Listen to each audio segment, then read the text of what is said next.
અમદાવાદના બોપલ વિસ્તારમાં રહેતી યુવતીને પુણેના એક યુવકે સોશિયલ મીડિયાના માધ્યમથી પોતાની જાળમાં ફસાવી હેરાન પરેશાન કરવાનો કિસ્સો પ્રકાશમાં આવ્યો છે। મળતી વિગતો મુજબ પુણેના સાહિલ અહેમદે અમદાવાદમાં રહેતી યુવતીનો ફોટો અને વિડીયો રાખ્યો અને તેને બ્લેકમેલ કરવાનું શરૂ કર્યું। સાહિલ QR કોડ મોકલીને તેની પાસેથી પૈસા પણ પડાવતો હતો। આ સમગ્ર ઘટનાની જાણ યુવતીના પરિવારને થતા પરિવારે સાહિલ વિરુદ્ધ બોપલ પોલીસ સ્ટેશનમાં ફરિયાદ નોંધાવી હતી।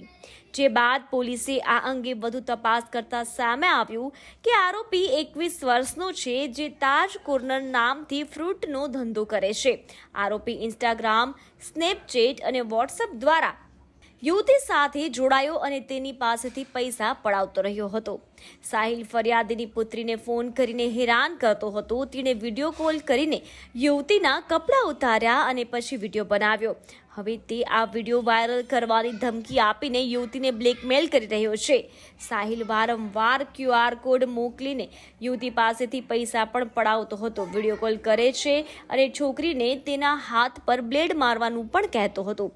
સિગારેટ પણ મંગાવતો હતો અને તેને તેના મિત્રો સાથે વાત કરવા દબાણ પણ કરતો હતો, જેથી છોકરી માનસિક રીતે ભાંગી ગઈ હતી, જેના કારણે પરિવાર તેમની દીકરીની સોશિયલ મીડિયાની તમામ ગતિવિધિઓ પર નજર રાખી રહ્યો હતો।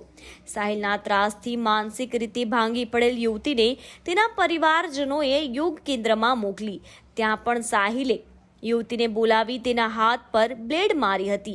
આ ઘટનાથી યુવતીના પરિવારજનો આઘાતમાં છે અને તેમણે પોતાની પુત્રીને સાહિલના ત્રાસમાંથી મુક્ત કરાવવા પોલીસ ફરિયાદ નોંધાવી હતી। જે બાદ પોલીસે સાહિલની ધરપકડ કરી આગળની કાર્યવાહી શરૂ કરી છે।